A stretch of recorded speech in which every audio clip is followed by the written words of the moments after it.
Welcome back to Return to Not Pali, the Unreal expansion, and we're now on part 2. We're still pretty much going through the same kind of environments. There's plenty of environmental variety actually during this rather short campaign. It's not going to be a super long series. Well, no, this is going to be a relatively long series for my own standards. I'm sure it'll be at least, let's say, 8 parts, I think. I don't know.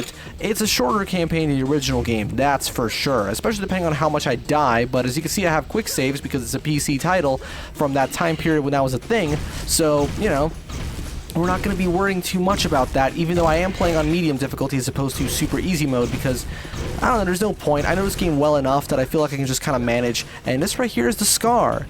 Didn't really get much of an introduction here, because in the original, they have this insane introduction, right, where all the lights go out, and the sound is perfectly cued, and it's perfect. It's amazing.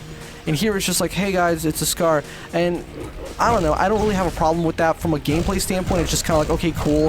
The world building isn't as strong here, I must admit, but it's a more arcadey sort of experience. Like, I feel that a great game, in my opinion, has a good balance between the sensibilities of arcade and more modern. So, for example, I would never sit down and, you know, for an extended period of time, play something like Space Invaders or whatever, you know what I mean, or Pac-Man. But at the same time, I also wouldn't really want to spend the time to play something like Metal Gear Solid or Last of Us or whatever. I like a middle ground. That's why I like platformers so much, because they're a good middle ground. The gameplay is super arcade, super simple, straight to the point, with very few interruptions. But there's just a little bit of that, like, you feel like the world is a little more present, and there's a little more of a narrative, just to make it feel legitimate. And this right here is a very good example of this, actually. The original game is a fantastic game in of itself, and it did things in a very cool way, but this is still really cool, because it's pure shooter fun gameplay, with just the occasional breakup of just like, oh hey, there's a reason why we're doing this. But it's not shoved in your face too much. You can skip all of the cutscenes. You know, I'm super tempted to skip some of them, because it's just like, I got an itchy trigger finger, and the freaking left mouse button is what skips the cutscenes. But no, we're gonna watch all of them. We're gonna actually check out some of the logs from the fallen crew members. I can't promise that I'll read all of them and read all of them convincingly, but, you know, when I stumble upon one, just like in the last episode, I'll see what I can do. Let's see if there's anything noted or something. Oh, actually, is that a guy? Oh, that's a guy. Okay, well, let's read this one. Found Mockface down in the lake nearby. Looks like he drowned. Poor bastard. Wonder if he saw the UMS crates dropping down from the sky. Hope Dalton's team made it all right. Looks like we might be rescued after all. Well, you're not. You're fucking dead. Wait, was that another one? No, it's the exact same one. Yeah, sometimes the game re-triggers them for some reason. That's kind of weird. I feel like the environments are also just a little bit, I don't know, more tightly packed together in a really cool way. Everything feels more polished. Even though the original game is still very polished in of itself. This obviously just builds off the foundation of the original Unreal. But I don't know, much like how LGR said in this video, it's like, yeah, I do agree. This is I beat this campaign first. In fact, I've only ever beaten the original Unreal campaign, I think twice, and one of them was with heavy no-clip usage, right? So really only once. Whereas this one I've beaten legitimately several times, because, fuck it, it's just, I don't know, it's tighter, it's faster, it's more fun. The enemies just don't really get much of an introduction. As you can see, like, they just come out of nowhere. Like, who are these guys? I have no idea, but they have staffs, and they shoot you. Although I do adore there's this one area in the original Unreal, which might be, well, no, I think it's called Nolly Haven. It's this area that looks so much like the End from Minecraft. I swear to God, Notch must have taken inspiration, or whoever designed the End, because that was a little later in the game's development. He definitely must have been inspired by something from this game, because, well, not this particular expansion, but you know what I mean, because it's a classic, and, you know, a person of that age at that time would have probably felt quite strongly influenced by something of this time period, and it's respectable, because it really is awesome. Like, if I were to make a game, I would try and modernize it a little more, because, you know, you want people to like it a little better. That has to stand to modern taste, but at the same time, you can't really forget where you came from, you know what I mean? So where are we going now? I think we have to jump down in that well. I think we're actually on we're on the cusp of a new stage, come to think of it, which also means a new log entry. Let me just, I think we're about to hear a little more from our protagonist.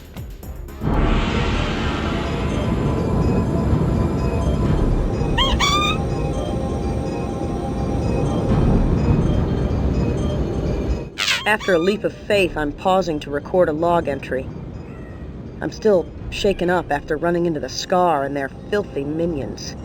I guess I thought I'd seen the last of them when I killed the Scar Queen on the mother ship.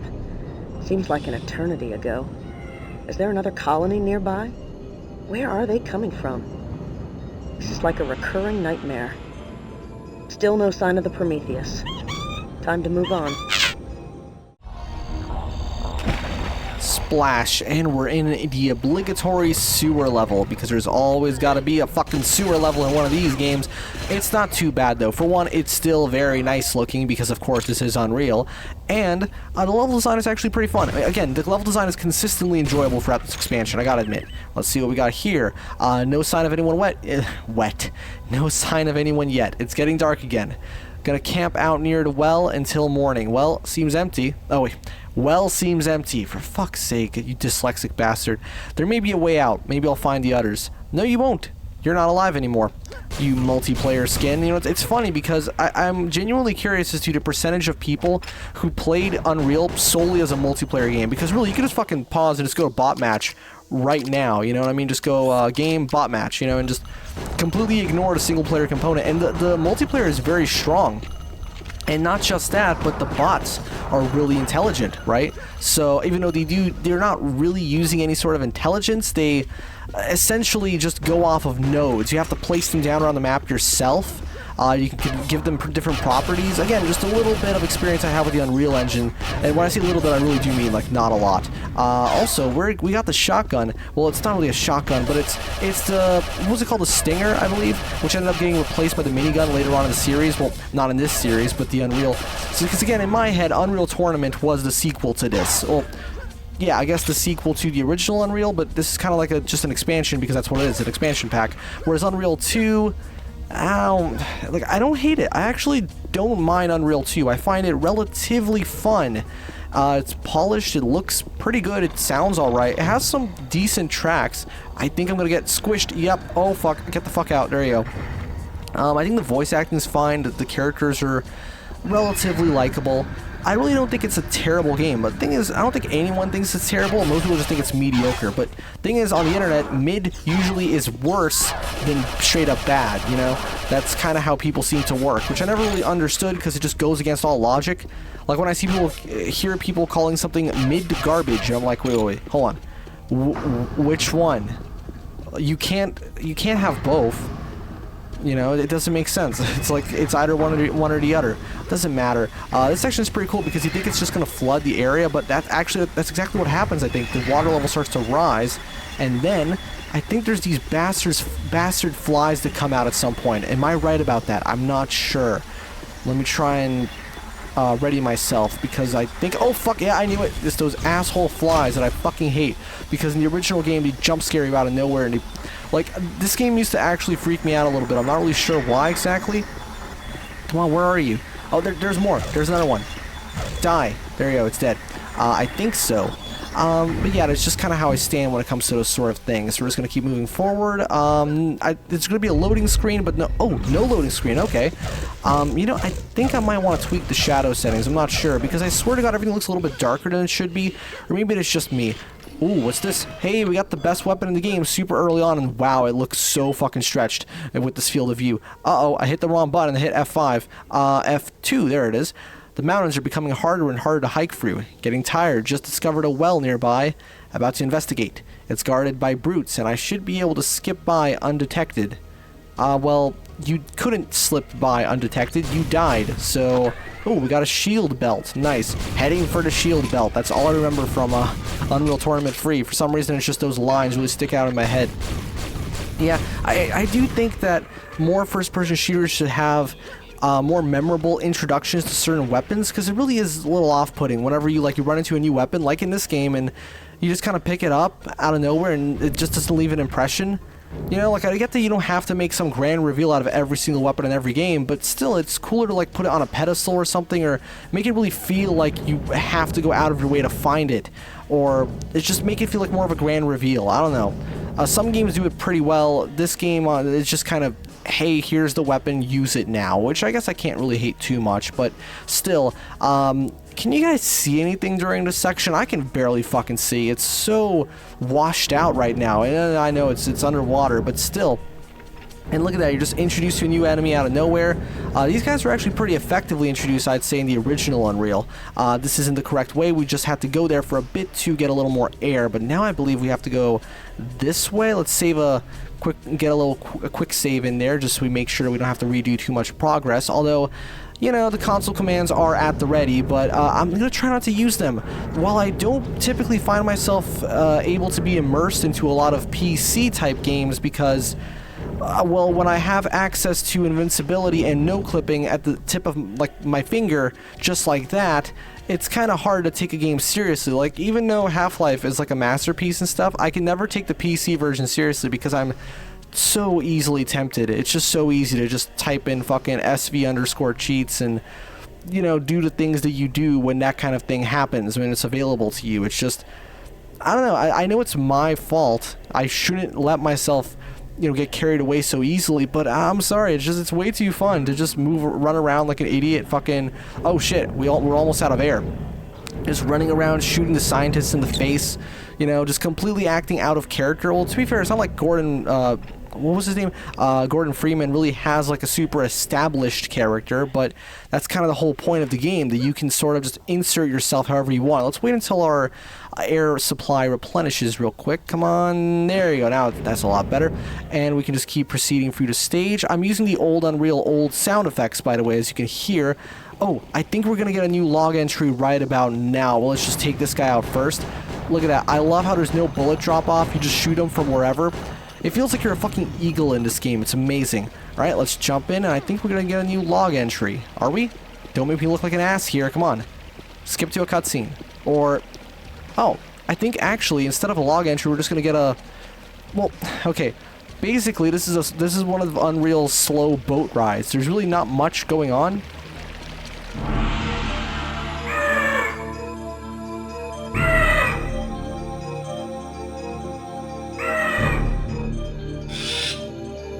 I'm glad I figured out how to bring water back into the underground well system. The Nolly won't die of thirst, and it's a good thing the scuba gear worked so well. I wouldn't have made it without the new equipment. Much as I hate being back here, I have to say it was good to see the Nolly again. I believe I'm getting closer to the Prometheus. I can feel it. Okay, so I guess there was a log entry right there. Man, I love it when I'm not exactly sure about those kind of things and I cut myself off in editing. Well, actually, I always try to sort of make it seem a little bit more seamless, if that makes sense, when I'm editing these things. Oh no, I remember this section of the level design. This stage right here, I honestly do not remember exactly how I'm supposed to go through it. I mean, of course I can just look it up, but that's not really the point here now, is it?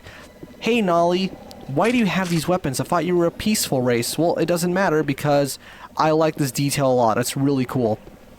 Because some of them are pretty badass. Have you ever played there's this mod, this really, really well-made mod for Unreal Tournament, actually, that is now older than this game was when that was made. Well, okay, basically, it's called Operation Not Pali.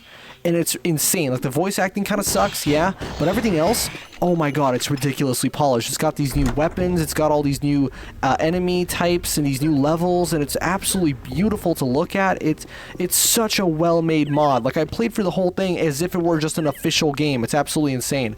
I hit the wrong button again. Let's read this entry. I saw another spider in the basement today. They squeeze through the cracks in the wall and take away whatever they want. I know I'll have to close the crack, but how can I do it safely when any moment spider could appear and threaten my life? Well, I don't know, bro.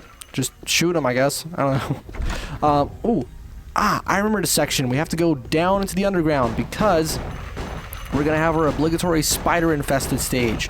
I think, right? Yep, there you go. There's the wall that I gotta fucking break through. And loading screen. Seamless transition. Look, 1990s hardware, right? Let's be fair to I'm pretty sure this engine can handle bigger levels than that. Anyway, where the hell are we? Oh, well, here we are. We're shooting this guy, and these spiders are not exactly the most, like, the new enemy types introduced in this expansion are not particularly threatening. Like, maybe I should play it on a higher difficulty, because you know how it works with these games, right? They're one of they work in one of two ways when it comes to their difficulties. Either anything below the hardest difficulty is ridiculously easy, or even the easiest difficulty is still really hard. I find that there's no in-between, pretty much. Very few games can actually get a true gradual difficulty curve. It's either super hard all the way through, or only one of the settings is remotely challenging. In this game, well, so far from what I'm getting at, from what the game seems to be presenting as a challenge, it seems to be I guess the former of the two, like the one where basically I have to play on a harder difficulty for it to be any harder, because medium doesn't really seem that hard. Now, granted, I am taking quite a bit of damage, but that's just because I'm not really paying attention that much to how I'm supposed to handle these situations. But that's okay, because we should get some health. Actually, wait a second. What am I doing? I have seeds. Now I can go ahead and use... I don't know what the use key is, come to think of it. Hold on, let's go and check that real quick. I probably should check beforehand, but I don't know. For a weapon, blah, blah, blah. Inventory, there it is. Next item, activate item. Enter. Okay. Enter. And there you go. This right here is how you... Well, it's not the only way you can heal. The game does have conventional health packs that you would find, but you can also heal by growing these seeds. Let me grow a second one as well. I'll come back to this in a little bit when it's fully grown, so that I can get even more health from it, because the more it grows, obviously the more health you get, which is a very different approach to a health pickup, I gotta admit. And I do find it quite endearing. Let's see, got some bandages. That's a little more health for me. That's cool. And nothing new from the translator, of course. We should probably switch over to our flashlight so we can, you know, see what the fuck we're doing. Oh, what is this? Doom free? Haha. Well, actually, no, because I can shoot and, you know, use my flashlight at the same time. Even though they kind of fixed that in BFG, it seems. Except people are annoyed by that. I'm not sure what people fucking want. Like, just... aren't there brightness settings on your monitor? Anyway, ooh, look at that. And back to full health. Let's not waste too much of our flashlight, because we'll obviously want to be able to use it some more. And wow, look at this. These environments are a very Unreal Tournament. I wouldn't be surprised if some of them were actually... Oh, fuck. It's the dude. Oh, wait. Switch to hit scan. Switch to a hit scan weapon, because these guys can't do anything against hit scan. They're specifically designed to not be fought with hit scan, because that's like their one weakness. Look. Look at this. If I were any better at aiming, I would be absolutely wrecking this dude. But, the fuck was that sound? Was that... That might actually not have been from the game. That might have been from this crazy thing called the real world. And I don't like the real world. Whoa, look at that tiled skybox. That looks simultaneously super ugly, but also kind of good. It's kind of weird. Anyway, this is the point in the level when I have no idea what to do, to be honest. I'm not really sure exactly where I'm supposed to go.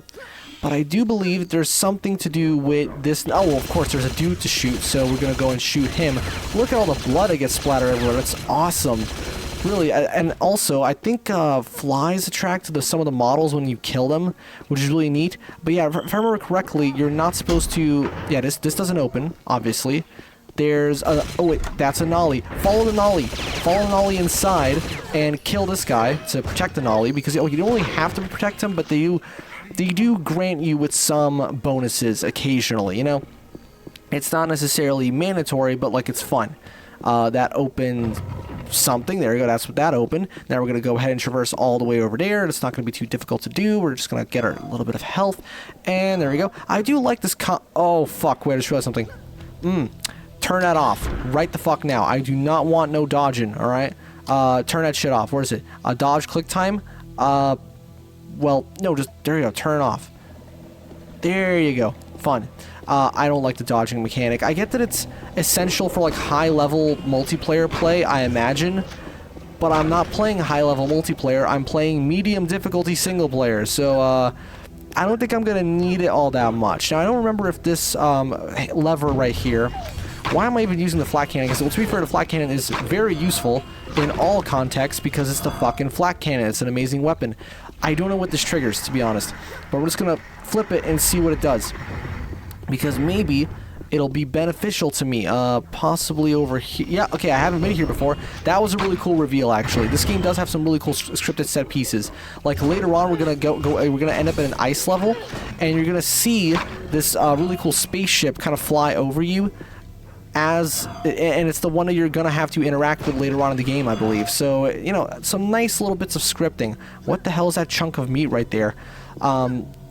I love how these environments just remind me so much of Revolt for some reason. I think it's the lighting. Probe and Epic had a very similar approach to their baked lights and their different light rays and what do you call them? Lens flares. Ooh, this is one of the new weapons.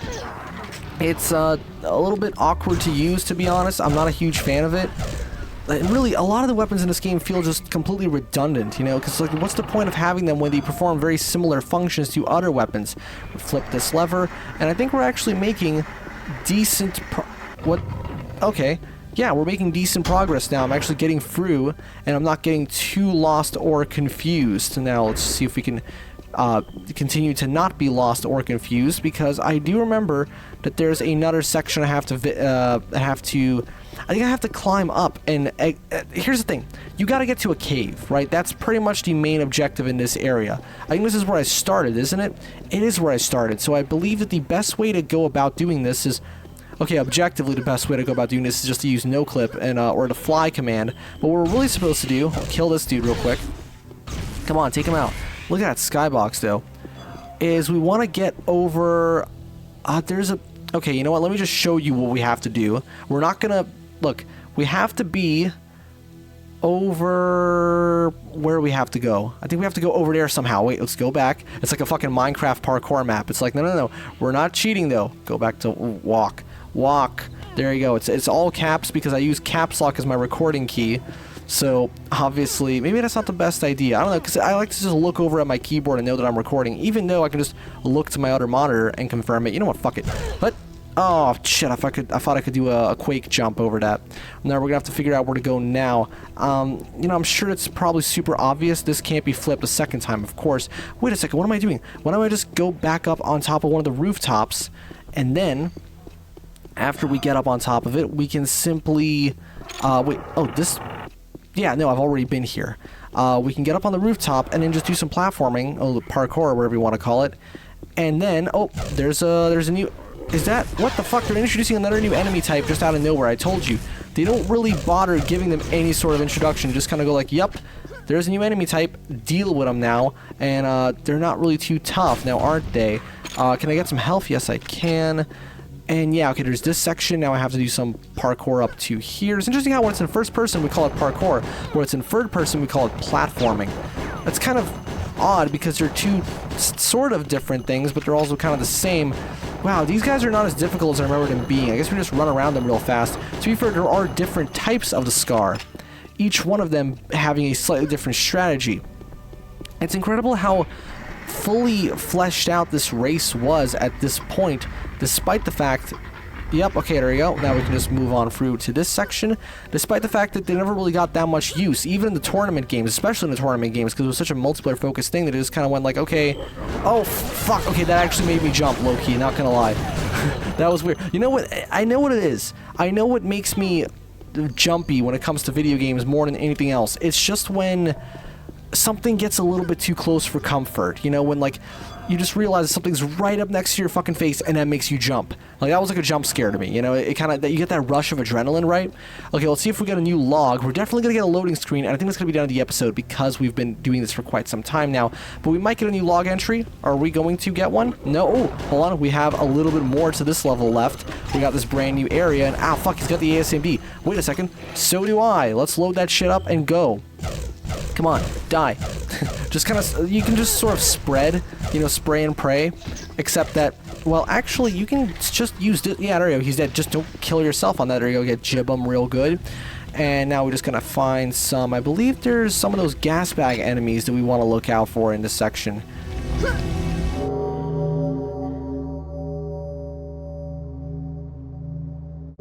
I'm close. I've seen the first evidence of the crash site. During a tough slog through a gnarly village infested with Scar, I came across pieces of a crashed Terran ship. The debris was seared from re-entry and scattered over a wide area. I hope she didn't break up in the air. If she did, there won't be any cores to recover. The crash site is very close. I'm nearly home free. I don't know why there's these random Scar floating in the air, but, you know, that's just how the engine works, apparently, and that's going to do it for part 2 of Return to Pali. That's a really pretty crystal texture, shiny, And so I'm going to see you guys in... Oh, fuck. Okay, let's just kill this gas bag real quick. Come on, die, Mr. Gas Bag. I do not have time for your gassy bagginess, because... Why did he call him that? They don't seem like they're... Actually, they do spew hot air. Doesn't matter. We're done with him. Let's get some health, because I'm fucking dying. And, any more health, please? No, okay. Well, I'm going to see you guys in part 3 of Return to Na Pali. See you then.